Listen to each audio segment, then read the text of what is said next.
Avez-vous déjà perdu quelqu'un que vous aimiez parce que vous avez dit la vérité? Quand Dieu ouvre vos yeux spirituels, vous découvrez un prix douloureux. Certains que vous chérissez choisiront de partir. Mais bien-aimés, il y a un prix à payer pour voir ce que les autres ne voient pas. Le discernement spirituel n'est pas un cadeau sans conséquence. Quand Dieu ouvre vos yeux, vous commencez à marcher seul sur un chemin que peu comprennent. Permettez-moi de vous parler avec la franchise qui caractérisait le grand Charles Spurgeon, ce prince de la prédication qui n'a jamais eu peur de dire la vérité, même quand elle dérangeait.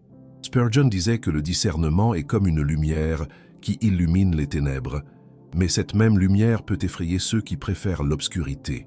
Et aujourd'hui, je veux vous parler de cette réalité douloureuse mais nécessaire. Le discernement spirituel est ce don divin qui vous permet de percevoir au-delà des apparences, de distinguer la vérité du mensonge, la lumière des ténèbres. C'est cette capacité surnaturelle de voir les intentions cachées, de reconnaître les esprits, de détecter ce qui vient de Dieu et ce qui n'en vient pas. Mais voici la vérité que personne ne vous dit. Ce don précieux vous coûtera des relations que vous chérissiez. Écoutez ce que dit la parole dans Hébreux chapitre 5, verset 14. « Mais la nourriture solide est pour les hommes faits, pour ceux dont le jugement est exercé par l'usage à discerner ce qui est bien et ce qui est mal. » Voyez-vous cette progression? Le discernement n'est pas pour les enfants spirituels, mais pour ceux qui ont mûri, pour ceux qui ont accepté de grandir, même si cela signifie se tenir debout alors que d'autres restent assis. Spurgeon disait souvent que la vérité divine divise avant d'unir. Et c'est exactement ce qui se passe avec le discernement. Quand Dieu commence à affiner votre vision spirituelle, vous ne pouvez plus participer à certaines conversations comme avant. Vous ne pouvez plus rire des mêmes plaisanteries. Vous ne pouvez plus ignorer ce que votre esprit perçoit clairement. Imaginez-vous dans une pièce remplie de personnes qui parlent et rien, mais vous seul entendez une alarme qui retentit. Vous seul percevez le danger imminent. Vous essayez d'avertir, mais ils pensent que vous êtes devenu trop sérieux, trop religieux, trop critique. C'est le fardeau de celui qui discerne. Cette solitude n'est pas choisie, elle est imposée par la clarté de votre vision spirituelle. La Bible nous montre que les prophètes ont toujours été des hommes solitaires. Jérémie pleurait seul. Élie se croyait le seul resté fidèle. Jean-Baptiste criait dans le désert. Pourquoi? Parce que voir la vérité quand les autres la refusent, c'est marcher sur un chemin étroit et solitaire. Jésus lui-même a dit dans Matthieu chapitre 7, versets 13 et 14, « Entrez par la porte étroite, car large est la porte, spacieux est le chemin qui mène à la perdition, et il y en a beaucoup qui entrent par là. Mais étroite est la porte, resserrez le chemin qui mène à la vie, et il y en a peu qui les trouvent. » Vous voyez, mes amis, le discernement vous place naturellement sur ce chemin étroit. Et sur un chemin étroit, on ne peut pas marcher en foule. Certains que vous aimiez choisiront la voie large, et vous devrez les regarder partir. Ce n'est pas de l'orgueil spirituel, c'est simplement la conséquence de voir ce qui est invisible aux yeux naturels. Laissez-moi vous dire quelque chose que Spurgeon comprenait profondément. Le discernement authentique ne vous rend pas supérieur, il vous rend plus responsable. Il ne vous élève pas au-dessus des autres, il vous charge d'un fardeau que les autres ne portent pas. C'est comme être le veilleur sur la muraille dont parle Ézéchiel. Vous devez sonner l'alarme, même si cela vous rend impopulaire. Voici ce qui se passe concrètement dans vos relations. Vous commencez à remarquer les fausses doctrines dans les enseignements qu'on vous a toujours dit d'accepter sans question. Vous percevez les manipulations spirituelles là où d'autres voient de la piété. Vous reconnaissez les faux prophètes que votre famille vénère encore. Et quand vous osez parler, quand vous osez questionner, on vous accuse d'être diviseur, rebelle, ou pire encore, de manquer d'amour. Mais écoutez bien ceci. L'amour véritable ne peut pas coexister avec le mensonge. Jésus a dit dans Jean chapitre 8, verset 32, « Vous connaîtrez la vérité, et la vérité vous affranchira. La vérité libère, mais elle dérange d'abord. Elle expose, elle confronte, elle sépare. Et celui qui porte le don de discernement devient souvent l'instrument de cette séparation nécessaire. Vos amis vous trouvent maintenant trop critiques parce que vous ne pouvez plus ignorer leurs compromis spirituels. Votre famille vous considère comme le mouton noir parce que vous refusez de participer à des pratiques religieuses que votre esprit identifie comme contraires à la parole. Ce n'est pas que vous les aimez moins, c'est que vous aimez la vérité davantage. Permettez-moi de vous partager une réalité difficile, mais libératrice. Toutes les relations ne sont pas destinées à survivre à votre croissance spirituelle. Certaines personnes étaient dans votre vie pour une saison, et quand cette saison se termine, s'accrocher à elles par sentimentalisme peut entraver votre destinée divine. Le discernement vous montre non seulement qui sont les gens, mais aussi qui ils ne sont plus dans votre parcours actuel. Dans le deuxième livre des Corinthiens, chapitre 6, versets 14 à 17, Paul nous exhorte « Ne vous mettez pas avec les infidèles sous un joug étranger. Car quel rapport y a-t-il entre la justice et l'iniquité? Ou qu'y a-t-il de commun entre la lumière et les ténèbres? Ces paroles sont fortes, mais elles sont nécessaires. Le discernement vous force à faire des choix que d'autres ne comprendront jamais. Alors que faire face à cette réalité? D'abord, acceptez que la solitude temporaire fait partie du prix du discernement. Ensuite, comprenez que Dieu ne vous abandonne jamais, même quand les hommes le font. Enfin, sachez que ceux qui sont vraiment destinés à marcher avec vous reconnaîtront et respecteront votre don, même s'ils ne le possèdent pas eux-mêmes. Le chemin du discernement est exigeant, mes bien-aimés, mais il en vaut la peine. Car au bout de ce chemin, il y a une intimité avec Dieu que les foules ne connaîtront jamais. Il y a une clarté spirituelle qui vaut plus que 1000 relations superficielles. Il y a une paix qui surpasse toute intelligence, même dans la solitude. Si vous avez écouté jusqu'ici et que ces paroles résonnent dans votre cœur, je vous invite à vous abonner à cette chaîne. Nous avons besoin de former une communauté de croyants qui comprennent ces vérités profondes et qui ne reculent pas devant le prix à payer pour marcher dans la lumière. Et pour ceux qui veulent aller plus loin dans leur intimité avec Dieu, nous avons préparé un livre électronique intitulé « 21 jours pour restaurer votre intimité avec Dieu ». Vous trouverez le lien dans le premier commentaire épinglé.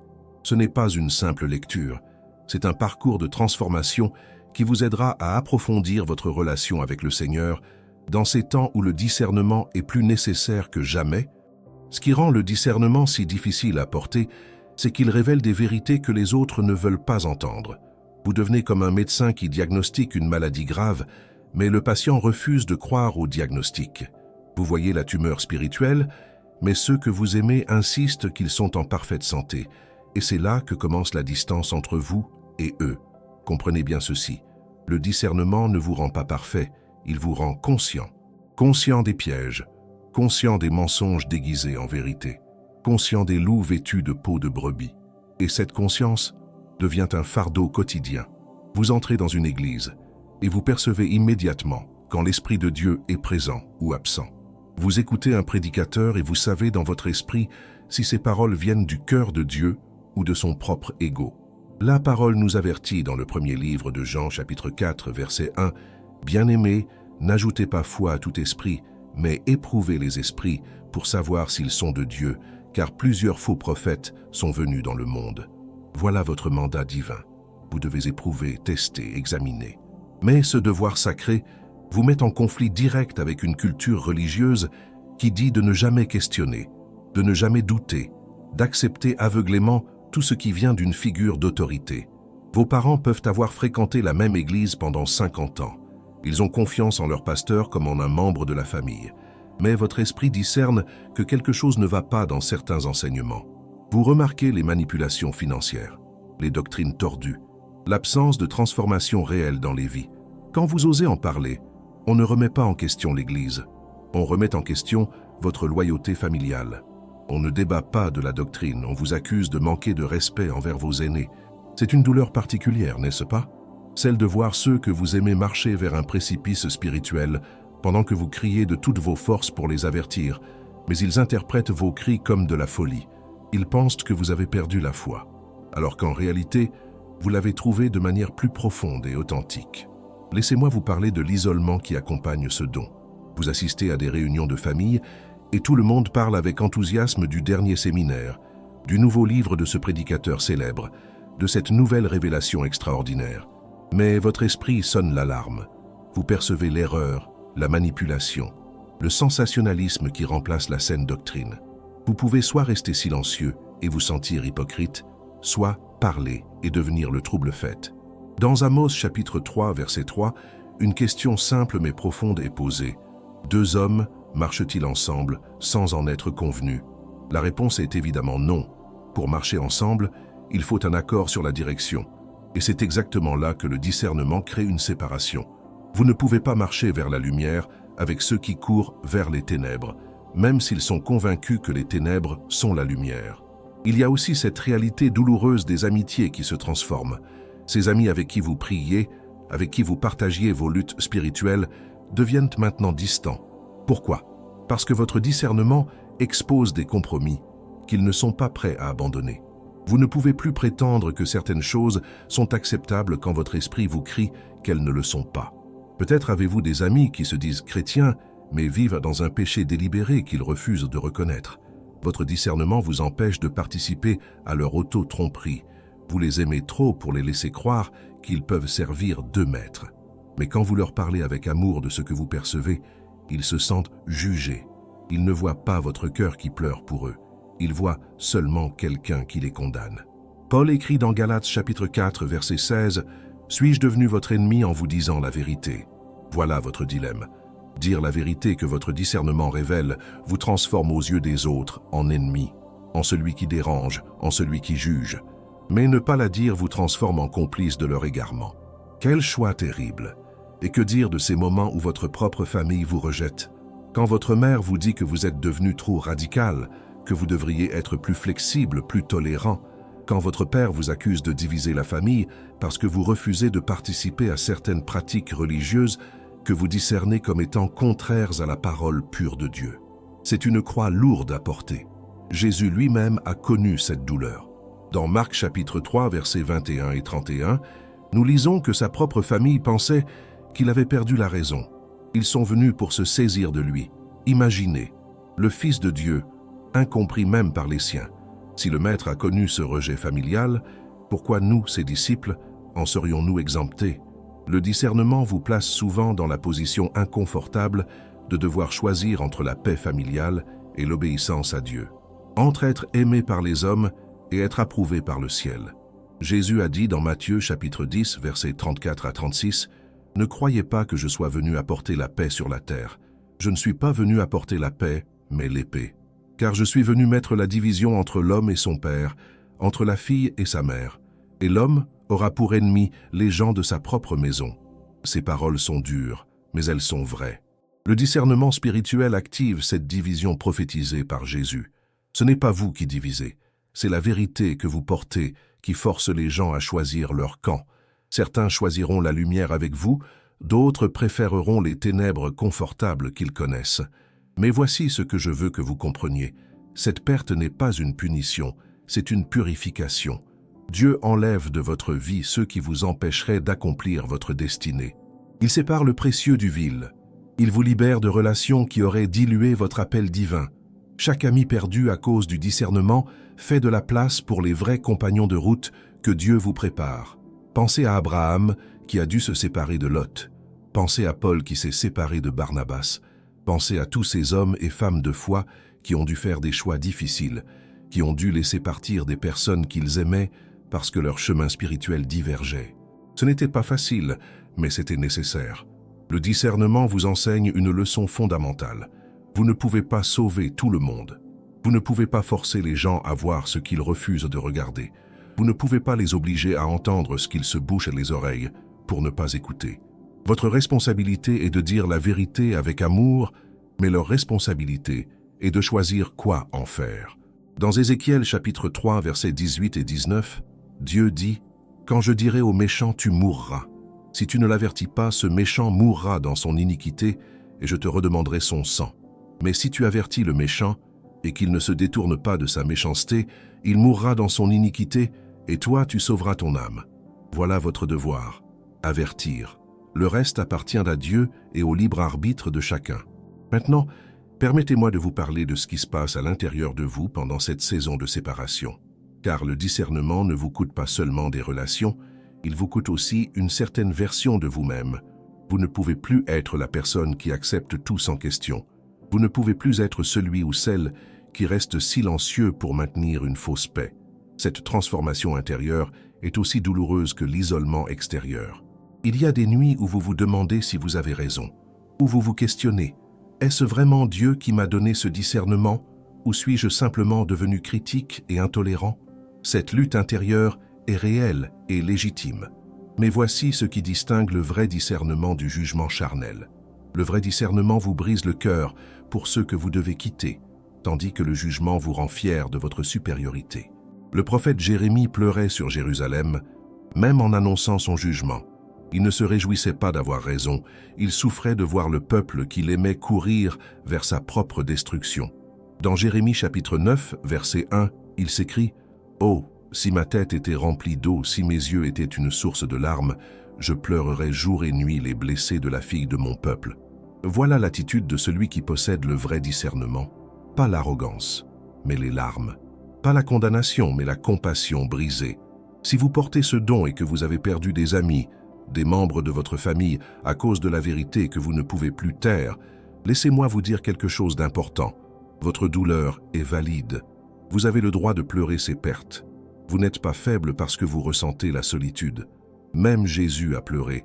Même lui a connu l'angoisse de l'abandon. Dans le jardin de Gethsémanée, il a demandé à ses disciples de veiller avec lui, mais ils se sont endormis. Il a connu la solitude de celui qui porte un fardeau que personne d'autre ne peut comprendre. Mais voici la promesse qui doit vous soutenir dans ces moments difficiles. Dieu voit, Dieu comprend. Dieu lui-même a dit dans Hébreux chapitre 13, verset 5, « Je ne te délaisserai point et je ne t'abandonnerai point. Quand tous les hommes vous abandonnent, Dieu reste. Quand toutes les portes se ferment, sa présence demeure. Et parfois, Dieu permet que vous perdiez tout le monde pour que vous découvriez que lui seul suffit. Il y a une beauté cachée dans cette saison de solitude spirituelle. C'est dans le désert que vous apprenez à entendre la voix de Dieu plus clairement. C'est dans le silence laissé par le départ des autres que vous entendez enfin ce que le Saint-Esprit vous dit depuis longtemps. Ces moments où vous vous sentez le plus seul sont souvent les moments où vous êtes le plus proche du cœur de Dieu. David comprenait cela profondément. Dans le psaume 32, verset 8, Dieu lui dit « Je t'instruirai et te montrerai la voie que tu dois suivre. Je te conseillerai, j'aurai le regard sur toi. » Voyez-vous, Dieu promet de vous guider personnellement. Il promet de vous conseiller. Mais pour entendre ce conseil divin, vous devez parfois vous éloigner du bruit et de l'influence de ceux qui ne marchent pas dans la même direction spirituelle que vous. Le discernement vous enseigne aussi à faire la différence entre la solitude et l'isolement. La solitude est temporaire et productive. C'est un temps de préparation divine. L'isolement est une forteresse que vous construisez par amertume et ressentiment. Vous devez choisir la solitude sanctifiée plutôt que l'isolement toxique. Vous devez permettre que cette saison vous rapproche de Dieu plutôt que de vous endurcir le cœur. Ne devenez pas amer envers ceux qui vous ont quitté ou rejeté. Ne permettez pas que la déception se transforme en cynisme. Jésus nous a montré l'exemple ultime sur la croix. Ceux qu'il était venu sauver l'ont cloué sur le bois, et pourtant il a prié « Père, pardonne-leur, car ils ne savent ce qu'ils font. » Cette même grâce doit habiter votre cœur. Ceux qui vous rejettent à cause de votre discernement ne comprennent pas vraiment ce qu'ils font.